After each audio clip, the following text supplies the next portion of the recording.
So, hello everyone, this is Bhumika and we will continue our amino acid lecture 3. हमने amino acid lecture 2 complete कर लिया. अब amino acid lecture 3 हम करते हैं.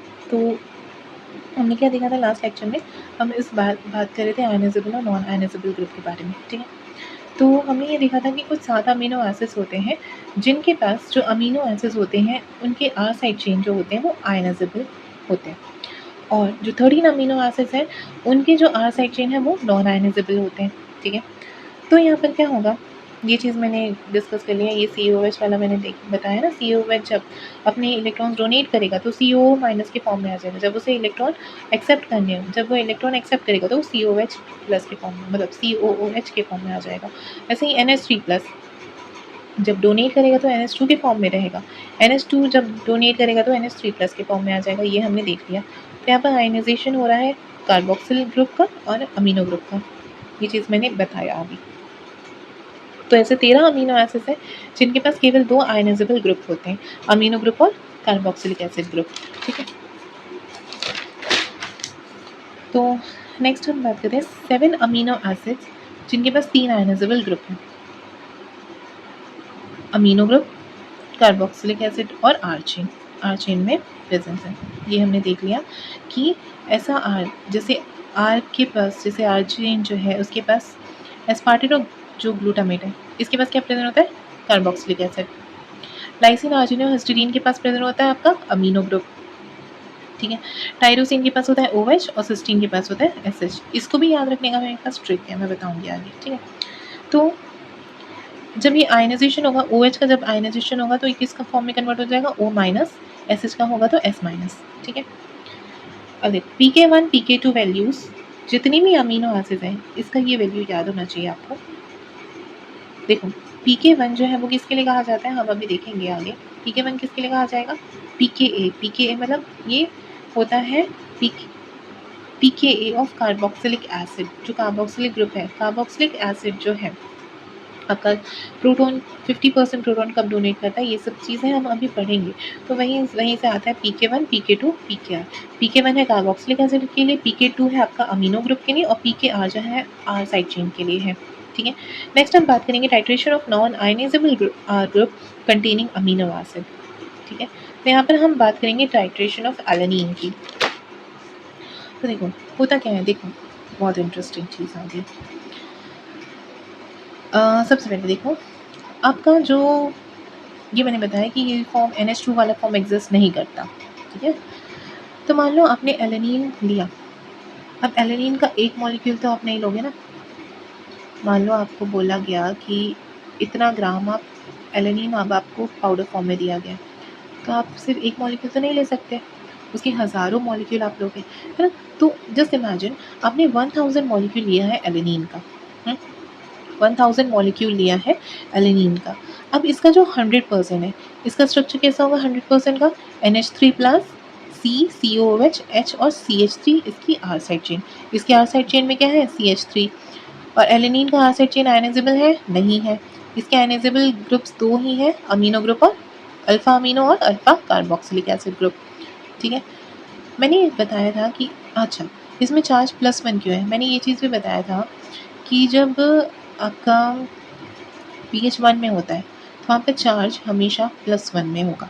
ठीक है, जब कोई भी अमीनो एसिड आपकी pH 1 में होगा तो चार्ज उसके पास +1 होगा, क्योंकि सोल्यूशन में तो ऑलरेडी आपके जो प्रोटॉन्स है वो प्लेंटीफुल है. ठीक है, तो वहाँ पर किसी भी अमीनो एसिड के किसी भी आयनाइजेबल ग्रुप को अपने आप को डोनेट करने की, अपने प्रोटॉन्स को डोनेट करने की ज़रूरत नहीं है. तो वहाँ पर +1 चार्ज रहेगा. इसकी वजह से +1 चार्ज क्यों आया, क्योंकि ये जो NH3 है इसके ऊपर कौन सा चार्ज है, +1, और हमेशा इसी फॉर्म में अमीनो एसिड एग्जिस्ट करता है. तो +1 चार्ज होगा. और इसके पास कोई चार्ज है, नहीं है. इसके पास कोई चार्ज है, नहीं है. सिर्फ चार्ज किसके पास है, +1 NH3 के पास. इसलिए ओवरऑल जो चार्ज आएगा वो एलेनिन के ऊपर 100% के ऊपर चार्ज +1 आएगा. ठीक है, pH 1 पे कम आएगा, pH 1 पे, क्योंकि यहाँ पर क्या है, प्रोटॉन्स जो है प्लेंटीफुल है. अब देखो चार्ज है +1 तो इलेक्ट्रोफोबिक मोबिलिटी दिखेगी क्या. अब एक सोल्यूशन हमने लिया, इस सोल्यूशन में एक साइड हमने कैथोड रखा, एक साइड हमने लिखा एनोड. यहाँ पर प्लस, अब ये प्लस चार्ज है ना, तो सारे मॉलिक्यूल्स प्लस से माइनस के डायरेक्शन में आएंगे। यहाँ पर इलेक्ट्रोफोबिक मोबिलिटी मिलेगी, यस मिलेगी। ठीक है, किस डायरेक्शन में मिलेगी, किसकी टॉवर्ड मिलेगी, टॉवर्ड पॉजिटिव। ठीक है, नेक्स्ट इज, अब हमने क्या किया, हमने ग्रेजुअली पीएच को बढ़ा दिया। पहले पीएच 1 था, पीएच 1 से हमने पीएच को और बढ़ाया, तो हमने देखा था कि पीएच जब पीएच बढ़ाते जाएंगे प्रोटॉन जो है वो कम होती जाती है, तो पीएच यहाँ पर हमने बढ़ाया, तो अब क्या हुआ, डीप्रोटोनेशन स्टार्ट हुआ। तो 50% जो COOH है ना, ये जो COOH है 50% इसके जो COOH मॉलिक्यूल है वो अपने प्रोटॉन डोनेट कर देते हैं। ठीक है, ये क्या कहते हैं, अपने प्रोटॉन्स डोनेट कर देते हैं केवल 50%। अब जो 50% प्रोटॉन्स डोनेट करते हैं, तो ऐसा पीएच जिस पे जो कार्बोक्सिलिक एसिड है उसका 50% प्रोटॉन डोनेट हो रहा है, उसे हम कह देते हैं आपका pKa, है ना। हमने बात की थी pKa की, pK1 pKa। pKa क्या होता है, a pH at which 50% of carboxylic acid group donate its proton is called as pKa।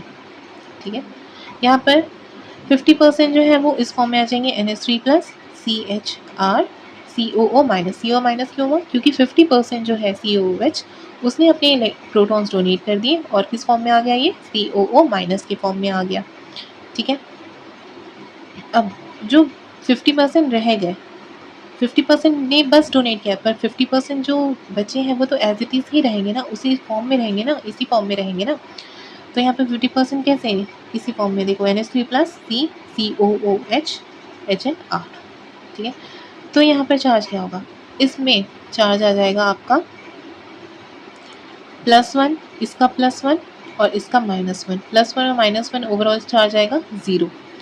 और इस कंडीशन में क्योंकि यहाँ पे 50% बचे हैं, इसमें आ जाएगा चार्ज आपका +1। क्या आ जाएगा, चार्ज +1।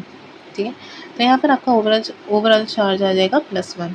ठीक है, अभी यहाँ पर फुल्ली नहीं हुआ, 50% रह गए, तो 50% का भी तो चार्ज मायने रखता है ना, तो +1 चार्ज आया, तो यहाँ पे इलेक्ट्रोफोबिक मोबिलिटी मिलेगी, यस मिलेगी। ठीक है, तो यहाँ पे देखो मैंने लिखा pH at which 50% of amino acid carboxylic group donates its proton is called pKa। pKa is pK1। Electrophobic mobility, yes 50% की इलेक्ट्रोफोबिक मोबिलिटी देखने को मिलती है। जो 0 हो गया उसकी तो कोई मोबिलिटी नहीं है, बट जो है जो 50% मौजूद है वहाँ पर उसकी तो मोबिलिटी है ना। अब फिर हमने pH बढ़ाया, हमने क्या किया था, पहले pH 1 था, pH 1 पे चार्ज कितना था, +1 था, क्योंकि यहाँ पर किसी ने डोनेट नहीं किया था और NH3+ के फॉर्म में था, क्योंकि इसने सोल्यूशन से प्रोटॉन्स ले लिए थे, तो ये प्लस फॉर्म में था, तो +1 चार्ज है। फिर pH हमने बढ़ाया, COOH ने 50% अपने डोनेट कर दिए। जब COOH ने 50% प्रोटॉन डोनेट किए, तो उसे हमने कह दिया pK1 pKa। अब नेक्स्ट हमने pH फिर बढ़ाया, जब pH फिर बढ़ाया तो COOH के जो 50% थे ना, जो रिमेनिंग 50% थे, उसने भी अपने प्रोटॉन्स डोनेट कर दिए। जब उसने भी अपने प्रोटॉन डोनेट कर दिए तो वहाँ पर चार्ज आ गया 0, क्योंकि जो पहले वाले थे उसके तो 50% जो उसने डोनेट कर दिए थे उसके 0 थे ही। अब जब जो 50% बचे हुए थे जिसके +1 चार्ज थे ना, उसने भी डोनेट कर दिए, जब उसने भी डोनेट कर दिए तो उसके भी तो 0 हो गए। तो यहाँ पर ओवरऑल जब 100% COOH ने अपने प्रोटॉन्स डोनेट कर दिए, तो यहाँ पर क्या होगा, इलेक्ट्रोफोबिक मोबिलिटी आएगी, नहीं आएगी, नहीं आएगी, चार्ज आएगा 0, चार्ज आएगा 0। ठीक है, तो इसी कंडीशन को जहाँ पर चार्ज 0 आ जाए, जहाँ पर चार्ज 0 हो जाए उसे हम कहते हैं PI। तो जहाँ पर चार्ज 0 आ जाए उसे हम कह देते हैं PI। pH is equal to PI। pH is equal to PI. PI is isoelectric point. So pH at which 100% of COOH will donate its proton. ठीक है, अब फिर से pH जब इंक्रीज होगा, जब pH इंक्रीज होगा तो क्या होगा, अब इसके सारे प्रोटॉन्स जो थे, जो COOH है ना, इसके सारे प्रोटॉन्स तो अब डोनेट हो गए, ये CO माइनस के फॉर्म में चला गया। 100% जो COOH है वो सारे उस फॉर्म में CO माइनस के फॉर्म में चले गए। अब कौन बचा, next ionizable group is amino group बचा। इस अमीनो ग्रुप के पास भी अभी है, भले इसने प्रोटॉन लिए हैं पर इसके पास अभी है ना प्रोटॉन, तो अब इसकी बारी आई, ये डोनेट करेगा प्रोटॉन। तो जब हमने फर्दर इंक्रीज किया pH, तो अब क्या होगा, 50% अमीनो जो ग्रुप है, अल्फा अमीनो ग्रुप, ये डोनेट करेंगे अपने प्रोटॉन। तो यहाँ पर चार्ज कैसा आ जाएगा, NH2, 50% पे NH2 चार्ज आ जाएगा और 50% सेम रहेंगे NH3+। तो जब 50% अमीनो ग्रुप जो है, अपने अल्फा अमीनो ग्रुप जो है वो अपने प्रोटॉन्स डोनेट कर देंगे, तो वहाँ पर इसे हम कह देंगे pH = pK2 या फिर pKb कह देंगे। ठीक है, यहाँ पर चार्ज आएगा माइनस में। क्यों माइनस में, क्योंकि इसके ऊपर तो अब कोई चार्ज नहीं है, केवल चार्ज किसके पास है, CO माइनस के पास है, जो यहाँ से बचा हुआ था CO माइनस, उसके ऊपर बस चार्ज है, तो यहाँ पर -1 चार्ज आएगा। इलेक्ट्रोफोबिक मोबिलिटी यहाँ पर शो होगी। ठीक है, टूवर्ड्स नेगेटिव। ठीक है, तो pH at which 50% of alpha amino group donates its proton is called pK2 या फिर pKb। ठीक है, फिर से हमने फर्दर pH इंक्रीज किया। अब क्या हुआ, जो 50% थे उसके पास, जो अमीनो ग्रुप है ना, उसके पास जो 50% रिमेनिंग थे, वो सारे भी अपने प्रोटॉन्स डोनेट कर देंगे और वहाँ पर चार्ज आ जाएगा -1। ठीक है, अभी भी यहाँ पर -1 चार्ज ही रहेगा, 0 नहीं होगा, यहाँ पर -1 चार्ज ही रहेगा। ठीक है, फर्दर हमने pH इंक्रीज किया, फिर से हमने जब pH इंक्रीज किया, तो 100% जो अमीनो ग्रुप है उसने अपने सारे के सारे प्रोटॉन डोनेट कर दिए, तो वो कन्वर्ट हो गया NH2 में। और CO- तो है ही पहले से, COH से CO- बना है ना वो, तो CO- के पास कौन सा चार्ज है, -1। तो ओवरऑल चार्ज यहाँ पर क्या आएगा, चार्ज -1 आएगा। इलेक्ट्रोफोबिक मोबिलिटी देखने को मिलेगी। ठीक है, तो ये चीज़ हमने समझ लिया। इस ग्राफ में देख लो। अच्छा, उससे ये चीज़ समझ में आया, सबसे पहले +1 रहता है। जब हम pH 1 रखे थे तब +1 था चार्ज, उसके बाद एक पॉइंट पे आके 0 हो गया चार्ज, उसके बाद फिर क्या हुआ, -1 में आया चार्ज, है ना, यहाँ पर जब अमीनो ग्रुप ने अपने प्रोटॉन्स डोनेट किए तो माइनस में आया चार्ज। ठीक है, तो देखो इस ग्राफ में देखो, एक pH जैसे pK1, इस pH पे 2.34 की pH पे जो एलेनिन था वो कन्वर्ट हो गया 0 चार्ज में, +1 से कन्वर्ट हो गया 0 चार्ज में। ठीक है, फिर एक PII iso electric point I, जहाँ पर क्या हुआ कि सारे चार्ज क्या होंगे, 0 हो गए। ठीक है, इसमें क्या हुआ है, +1 से, यहाँ पर पहले +1 था, +1 से 0 मतलब आइसो इलेक्ट्रिक पॉइंट। ठीक है, उसके बाद -1 आया, ये मैंने बताया ना, पहले प्लस था चार्ज, फिर 0 आया, फिर माइनस आ गया चार्ज। ठीक है, ये चीज़ हमने देख लिया। एल्नीन +1 फुल्ली प्रोटोनेटेड एट pH 1। ठीक है, जो 7 है, 7 की pH पे यहाँ पर ये ज्विटर आयन की तरह काम करने लगा। इसके पास प्लस चार्ज भी थी और माइनस चार्ज भी थी, दोनों बैलेंस थे। ठीक है, 7 pH पे बैलेंस थे। उसके बाद जब ये 14 pH पे आया, तो यहाँ पर ये शायद ये माइनस होना चाहिए, माइनस, एक मिनट, कुछ तो गड़बड़ किया मैंने यहाँ पर, ये मैं चेक करूँगी बाद में। ओके, बस इस चीज़ को याद रखना, +1 पहले रहता है जब pH 1 में रहता है, उसके बाद फिर जब वो अपनी प्रोटॉन्स डोनेट करने लगता है तो धीरे धीरे वो माइनस में चला जाता है। ठीक है, बीच में एक ऐसा पॉइंट आता है जिसे हम कहते हैं आइसो इलेक्ट्रिक पॉइंट, जहाँ पर ओवरऑल चार्ज 0 हो जाता है। ठीक है, नेक्स्ट पॉइंट है, amino acid can act as acid and basis. Amino acid contain both amino and carboxylic group. ठीक है, ये दोनों क्या है, आयनाइजेबल ग्रुप है, हमने अभी देखा। At physiological pH the alpha amino groups are protonated. Alpha amino group जो है वो क्या होते हैं, प्रोटोनेटेड रहते हैं, और कार्बोक्सिलिक ग्रुप क्या होते हैं, डीप्रोटोनेटेड रहते हैं। मतलब इसमें प्लस और माइनस दोनों चार्ज रहती है। फिजियोलॉजिकल pH मतलब pH 7, pH 7 पे plus alpha amino group protonated रहते हैं, है ना, और जो कार्बोक्सिलिक ग्रुप है ये अपने प्रोटॉन डोनेट कर रहे होते हैं, तो ये माइनस चार्ज में चले जाते हैं। ठीक है, thus in solution at physiological pH amino acids are present in largely in their zwitter ionic double ion form, plus minus दोनों चार्ज देखने को मिलती है। The ionization state of an amino acid varies with pH. At low pH, alpha minus COOH protonated and uncharged. Low pH में alpha, जो alpha carboxylic group है, ये protonated रहते हैं लो pH में, क्योंकि लो pH में सोल्यूशन में प्रोटॉन ज़्यादा रहता है, तो वहाँ पर प्रोटॉन डोनेट करने की कोई ज़रूरत नहीं होती। ठीक है, तो अल्फा जो कार्बोक्सिलिक ग्रुप है वो प्रोटोनेटेड होते हैं और अनचार्ज होते हैं, इनके ऊपर कोई चार्ज नहीं होता। पर जो अल्फा अमीनो ग्रुप है ये प्रोटोनेटेड होते हैं, उनके पास पॉजिटिव चार्ज होता है, क्योंकि ये सोल्यूशन से प्रोटॉन्स लेते हैं इसलिए इनके पास पॉजिटिव चार्ज आ जाता है। Overall charge on molecule is positive, तो ओवरऑल जो चार्ज होता है उस पूरे मॉलिक्यूल में क्या होता है, पॉजिटिव, क्योंकि कार्बोक्सिलिक एसिड के पास तो कोई चार्ज नहीं, पर अमीनो ग्रुप के पास चार्ज प्रेजेंट है, +1 चार्ज, तो ओवरऑल जो चार्ज आएगा वो क्या आएगा, प्लस चार्ज आएगा।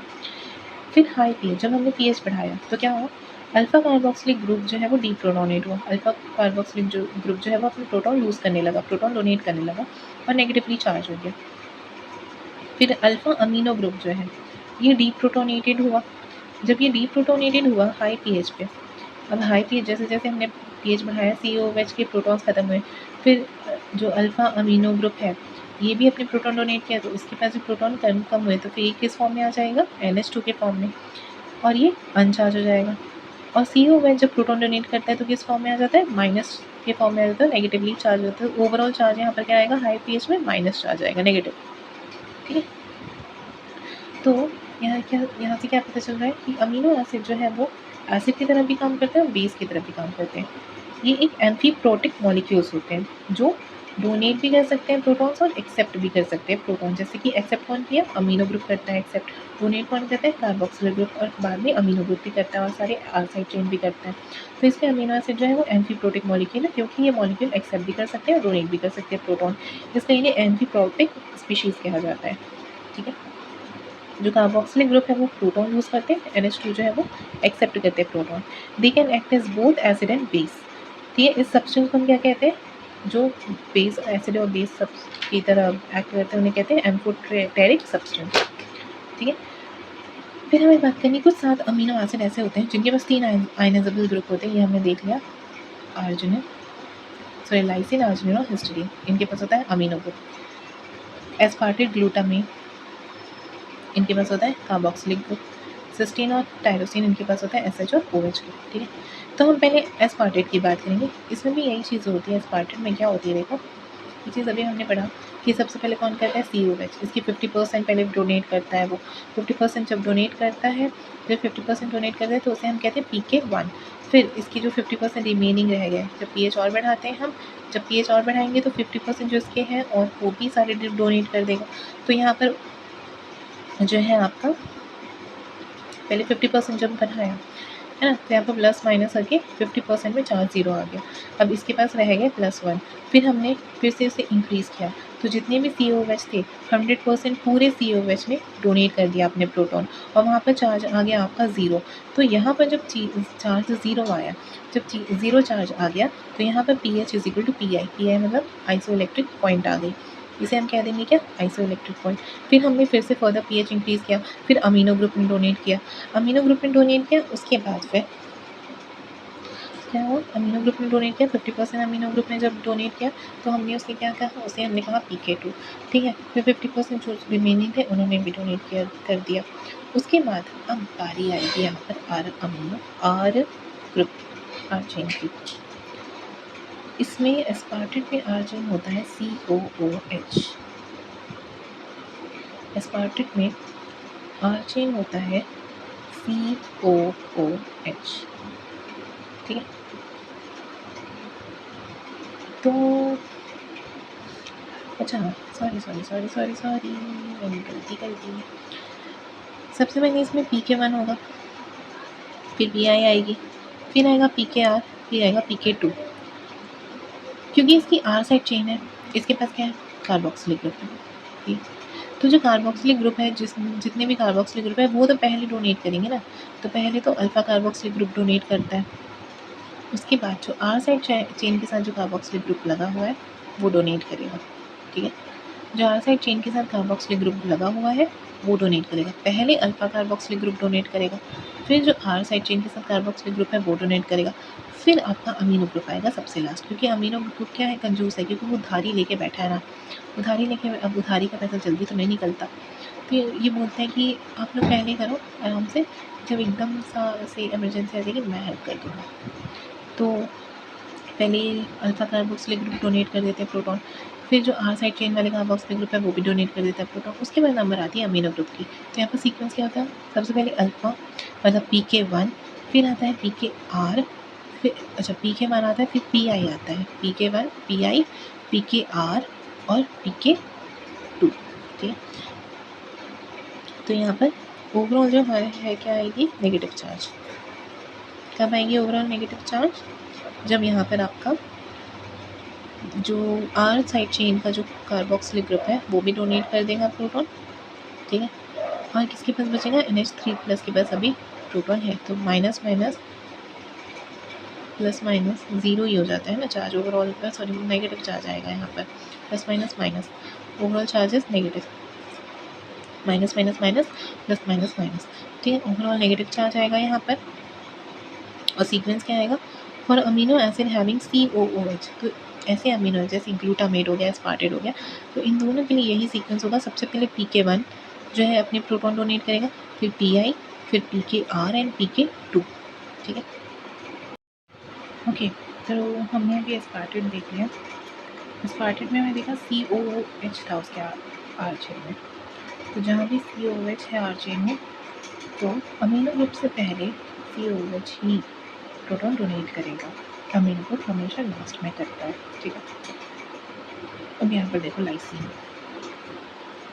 लाइसिन में क्या है, इसके R साइड चेन में होता है एप्सिलॉन अमीनो ग्रुप, तो यहाँ पर दोनों जगह अमीनो ग्रुप है।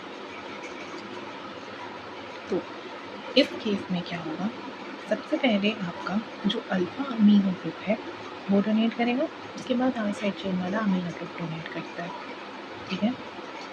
तो यहाँ पर क्या होगा, सबसे पहले COH हुआ, फिर COH के बाद कौन डोनेट करेगा, amino group, alpha amino group, alpha amino group के बाद R साइड चेन वाला जो अमीनो ग्रुप है वो डोनेट करेगा, ठीक है। तो इसका सीक्वेंस क्या होगा, सबसे पहले PK1, फिर आएगा PK2, फिर आएगा PI, फिर आएगा PKR, ठीक है। PK1 PK2 PI and PR, इस सीक्वेंस में आपको याद रखना है, ठीक है। यही सेम होगा आर्जिनिन के लिए भी, पर हिस्टीडीन एक एक्सेप्शन है। इसमें क्या होता है, सबसे पहले PK1 होता है, फिर PKR होता है, फिर PI आता है, फिर PK2 आता है, ये एक एक्सेप्शन है। इसमें PK2 सबसे लास्ट में करता है, PKR पहले करता है, ठीक है। तो हिस्टीडीन एक एक्सेप्शन है, इस सीक्वेंस को आपको याद रखना है, ठीक है। अब देखो इसके अलावा आप लोगों को कुछ pH वैल्यूज याद रखनी है अमीनो एसिड के लिए। तो कॉमन जो है PK1 और PK2 जो हर एक अमीनो एसिड के लिए अप्लाई होगा। PK1 कार्बोक्सिलिक एसिड के लिए जो pH है जिस पे कार्बोक्सिलिक एसिड डीप्रोटोनेटेड होगा वो होगा pH 2 से 3, तो pH 2 to 3 पे PK1 वैल्यू आएगी कार्बोक्सिलिक एसिड की, वहाँ पर कार्बोक्सिलिक एसिड जो है वो डीप्रोटोनेटेड होंगे। PK2 pH 9 to 10 की रेंज पे अमीनो ग्रुप जो है अपने प्रोटॉन डोनेट करेंगे, और 2 to 3 की रेंज पे जो कार्बोक्सिलिक ग्रुप है वो अपने प्रोटॉन डोनेट करेंगे, ठीक है। ये सारे अमीनो एसिड्स के लिए कॉमन है। अब PKR जो है वो केवल उन 7 अमीनो एसिड का है जिनके पास R साइड चेन पे आपके आयनाइजेबल ग्रुप है, तो हर एक का अलग अलग है, इसको हम ट्रिक से याद करते हैं। देखो 7 अमीनो एसिड कौन कौन से हैं, aspartate, glutamate, lysine, arginine, histidine, tyrosine and cysteine. Aspartate glutamate, अच्छा इसका ट्रिक मैं बता रही हूँ, DE, जब हम अल्फ़ाबेट्स पढ़ते हैं ABCDE, उसमें इनका कौन सा पोजीशन है, D का कौन सा पोजीशन है, कौन से नंबर में आता है, ABCD 4th पोजीशन में आता है, D कौन सी पोजीशन में आता है आपका 4th पोजीशन में, और E कौन सी पोजीशन में आता है आपका 5th पोजीशन में। जस्ट हमें इसके पहले वाला नंबर लिखना है। 4 के पहले क्या आता है 3, 5 के पहले क्या आता है 4 आता है, ठीक है। बस इसके आगे ये इसको भी याद रखिएगा 3.65 4.25, ठीक है, 3.65 एंड 4.25। तो क्या एस्पार्टेट और ग्लूटामेट का ट्रिक क्या था, D और E, D 4th पोजीशन में आता है, 4 के जस्ट पहले वाला नंबर लिखना है, 4 मत लिखना, 4 के पहले वाला नंबर क्या है 3.65। E 5th पोजीशन पे आता है, 5th के पहले वाला नंबर 4.25, ठीक है। ये हो गया एस्पार्टेट और ग्लूटामेट का, याद हो गया, ठीक है। इसका जो PKR वैल्यू है वो याद हो गया। नेक्स्ट हम बात करेंगे लाइसिन, आर्जिनिन और हिस्टीडीन की। लाइसिन को हम एब्रिविएशन फॉर्म में कैसे लिखते हैं, K, किस फॉर्म में लिखते हैं? के फॉर्म में। सबको याद होगा ना, एब्रीविएशन हमने पढ़ा था लास्ट क्लास में। तो एब्रीविएशन के फॉर्म में लाइसिन को हम लिखते हैं के फॉर किंग। ठीक है। अब किंग वही बनेगा जिसके पास ज़्यादा, मतलब मान लो एक गेम हो रहा है, ठीक। उस गेम में ऐसा है कि जिसके पास ज़्यादा नंबर होंगे, जिसके पास मतलब 10 में से 10 होगा, वो होगा किंग। तो जिसके पास 10 में से 10 होगा वो होगा किंग। तो यहाँ पर के है, के पास क्या है? 10 में से 10 के पास क्या है? 10। तो जिसके पास 10 है वो क्या है? किंग है। किंग के फॉर लाइसिन। तो लाइसिन जो है के फॉर किंग, लाइसिन को याद रखना। लाइसिन को हम उसके एब्रीविएशन जो उसका फॉर्म है ना, हम उसके फॉर्म से याद रखेंगे के, ठीक है। जो उसका शॉर्ट फॉर्म है, एब्रीविएशन फॉर्म है के, इसको याद रखना है, ठीक है। तो लाइसिन को हम के लिखते हैं ना, तो मैं के फॉर्म से बता रही हूँ। के जो है 10.57, लाइसिन इज 10.57। किंग के पास कितने नंबर है? 10 में से 10, 10.57। राइस आर्जिनिन को हम क्या लिखते हैं? Capital R is for rice. Rice हम कितने बजे खाते हैं? 12 बजे दोपहर के 12 बजे हम राइस खाते हैं, ठीक है। ऐसे याद कर सकते हो। तो 12.14। बस आपको ना ये जो है ना डेसिमल के बाद वाले नंबर याद रखने पड़ेंगे। इसके लिए मैं कोई ट्रिक नहीं बना सकती, बस मैं इसी के लिए बना पाई हूँ, ठीक है। 12.48 राइस के लिए 12.48 ये याद रखना, ठीक है। Histidine H is for hexagon. Hexagon में कितने साइड्स होते हैं? 6। H is for hexagon, H is for histidine. Hexagon में कितने साइड्स होते हैं? 6। तो यहाँ पर हिस्टडीन के पास पी के आर वैल्यू क्या आएगी? 6। फिर आएगा आपका टायरोसिन और सिस्टीन जो है, जब आप सी को, जैसे आप देखो ये एक सी है, इसके नीचे एक सी लगा दिया, फिर इसको उल्टा सी से कवर किया, फिर ये उल्टा सी से कवर किया। इतना फनी लग रहा होगा आप लोगों को, पढ़ना मतलब याद करने के लिए कुछ भी करना पड़ता है, समझे। तो यहाँ पर ये क्या बन गया? इसका स्ट्रक्चर बन गया 8 जैसा। तो सिस्टीन से याद रखना, सी से याद रखना 8, ठीक है। हमने 4 सी आपस में जोड़ा है, ऐसे 2 सीधे 2 उल्टे आपस में जोड़ा है 4 सी को, और वो बना दिया 8। तो 8.15। टायरोसिन को याद रख लेना 10.05, ठीक है। टायरोसिन थोड़ा सा याद कर लेना, इसके लिए मेरे पास नहीं बन रहा था। टायरोसिन को याद कर लेना 10.05, ठीक है। डन, ओके, आगे बढ़ते हैं। अब देखो हमें पता कर लिया PK1 पता कर लिया, PK2 हमें पता है। PK1 क्या होता है?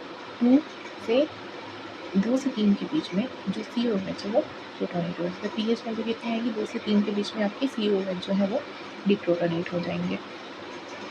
9 से 10 के बीच में PK2 की वैल्यू आएगी, मतलब 9 से 10 के बीच में जो अमीनो ग्रुप है, अल्फा अमीनो ग्रुप, वो सारे डिप्रोटोनेटेड हो जाएंगे। फिर हमने देखा PKR देख लिया, हर एक अमीनो एसिड का देख लिया, हर एक 7 अमीनो एसिड का हमने PKR वैल्यू देखा। अब हमें देखना है PI।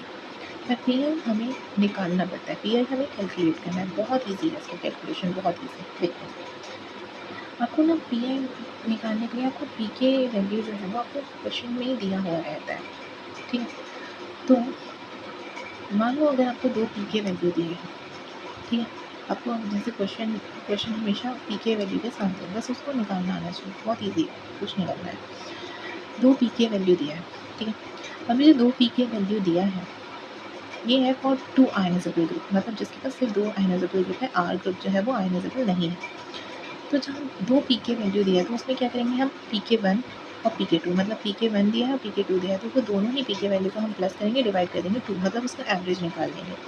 तो PK1 plus PK2 divided by 2, उसका एवरेज जो निकलेगा वो हो जाएगा PI। सिंपल, कुछ नहीं करना था आपको। वो 2 PK वैल्यू, 3 PK वैल्यू अगर होगा तो, अगर 3 PK वैल्यू आपको दे दिया, मतलब PK1 दे दिया, PK2 दे दिया और PKR दे दिया, मतलब ये 3 PK वैल्यू कब देगा? जब 3 आयनाइजेबल ग्रुप होंगे किसी भी अमीनो एसिड के पास। 3 आयनाइजेबल ग्रुप वाले अमीनो एसिड के लिए ही 3 PK वैल्यू देगा, ठीक है। उसमें क्या करना है? ऐसे वैल्यूज़ जो 7 से छोटे हैं, अगर मान लो 2 वैल्यूज़ दिए हैं जो दोनों ही 7 से छोटे हैं, बिलो 7 है, तो उन दोनों वैल्यू का आप प्लस करोगे, डिवाइड बाय 2 कर दोगे, मतलब उन दोनों का एवरेज निकाल दोगे। मान लो अगर 2 वैल्यूज़ ऐसे दिए हैं, 3 में से 2 वैल्यूज़ जो है वो ऐसे दिए हैं जो 7 से बड़े हैं, ठीक है, अबव 7 है, तो उनका एवरेज निकाल लोगे। एग्जाम्पल के फॉर्म में बताऊँगी।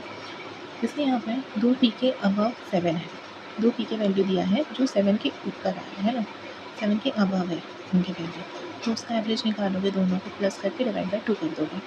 अगर 2 पी के हैं, पी के वैल्यू है जिनका वैल्यू 7 से बिलो है, तो उनका एवरेज निकालोगे प्लस डिवाइड बाई 2। ठीक, जैसे एग्जांपल है पी के 1 दिया है 2.3, पी के 2 दिया है आपके पास 9.7। ठीक है, इसका एग्जाम्पल बता रही, 2 पी के वैल्यू अगर दिया तो क्या करेंगे, 9.7 प्लस 2.3 डिवाइडेड बाई 2, यहाँ पर आ जाएगा आपका 6, अप्रॉक्स कुछ 6 आ जाएगा, ये आपका आ जाएगा पी आई। ठीक है, तो पी आई आपका आ जाएगा 6। ठीक, अगर मान लो 3 पी के वैल्यू दिया है, तो यहाँ पर देखो पी के 1 दिया है 2.3, पी के 2 दिया है 9.8, पी के 3 दिया है 12.48। तो इस कंडीशन में 9.8 और 12.48 ये दोनों जो है 7 से अबव है, अबव 7 है, और ये जो है बिलो 7 है। यहाँ पर केवल एक बिलो 7 है और 2 अबव 7 है। अब जब 2 अबव 7 है तो हम क्या करेंगे, इन दोनों को प्लस करेंगे और डिवाइड बाई 2 कर देंगे। 12.48 plus 9.8 divided by 2 is equal to P I. फिर मान लो अब फिर से आपको 3 पी के वैल्यू दिए, पी के 1 2.3, पी के 2 4.25, पी के 3 9.0। ठीक है, तो यहाँ पर 2 वैल्यू जो है 7 से नीचे है, 7 से बिलो है, तो हम इन दोनों को प्लस करेंगे और डिवाइड बाई 2 कर देंगे, तो आ जाएगा पी है वैल्यू। ठीक, इसमें एक एक्सेप्शन केस है हिस्टीडीन का। ठीक, तो इसमें एक एक्सेप्शन केस होगा हिस्टीडीन का। हिस्टीडीन में क्या करना है, हिस्टीडीन में आपको पी के, जब अगर आपको पी के आर में 6 दिया है, मान लो अगर आपको पी के आर वैल्यू 6 दी गई है, तो समझ जाना कि वो हिस्टीडीन है।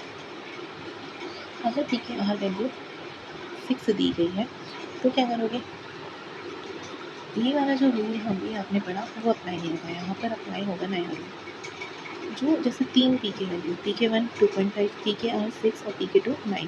ठीक, यहाँ पर क्या करोगे, जो 6 है उसके साथ आप जो हायर जो पी के वैल्यू है उन दोनों को ऐड कर दोगे, मतलब 9 + 6 क्या हो जाएगा, 9 + 6 डिवाइड बाई 2, जो भी उसका वो वैल्यू आएगा वो आएगा आपका पी आई और हिस्ट्री। ठीक है, तो अगर मान लो ये याद रखना पी के आर वैल्यू अगर 6 दे दिया है, अगर आपको कहीं भी क्वेश्चन में पी के आर वैल्यू 6 देखने को मिले, समझ जाना वो हिस्टीडीन का, और 6 जैसे 6 दिया है तो जो भी इन दोनों में से पी के 1 और पी के 2 में से जो भी हायर वैल्यू होगा उसके बाद 6 को ऐड करना और डिवाइड बाई 2 करना, उससे आपका आ जाएगा पी आई वैल्यू। ठीक है, अभी लास्ट अभी कोई क्वेश्चन दिया था, ये question the pKa of the ionizable group in the tripeptide are indicated in structure। ये स्ट्रक्चर दिया था जिसमें ना pK वैल्यूज़ थे, मैंने वो स्ट्रक्चर नहीं लाई है, बट हाँ जो उसमें pK वैल्यूज़ दिए थे वो मैं यहाँ पर वैल्यू के फॉर्म में लिखती हूँ। तो उसमें दिया हुआ था pK1 is 2.2, pK2 is 9.8, pKr is 10.5। तो हमें इसका आइसोइलेक्ट्रिक पॉइंट निकालना है। अभी मैंने बताया 3 वैल्यू अगर दिए हैं, अगर 2 वैल्यू अबव 7 है तो हम उन दोनों वैल्यू को प्लस करके डिवाइड बाई 2 करेंगे, अगर दोनों वैल्यू बिलो 7 है तो उन दोनों वैल्यू को प्लस करके डिवाइड बाई 2 करेंगे। यहाँ पर दोनों वैल्यू अबव 7 है तो हम इन दोनों वैल्यू को प्लस करेंगे, डिवाइड बाई 2 करेंगे, यहाँ पर आ जाएगा आपका पी आई वैल्यू। ठीक है, तो हमने इसके साथ साथ अमीनो एसिड का लेक्चर 3 कंप्लीट कर लिया। ठीक है, तो अब हम अमीनो एसिड का लास्ट लेक्चर करेंगे, वो मैं कल अपलोड करूँगी। ठीक है, लास्ट लेक्चर अमीनो एसिड का बचा, फिर हम प्रोटीन से स्टार्ट करेंगे। ठीक है, so till then take care, bye bye, good night, and please do like, share and subscribe my channel. Thank you for watching. Bye bye.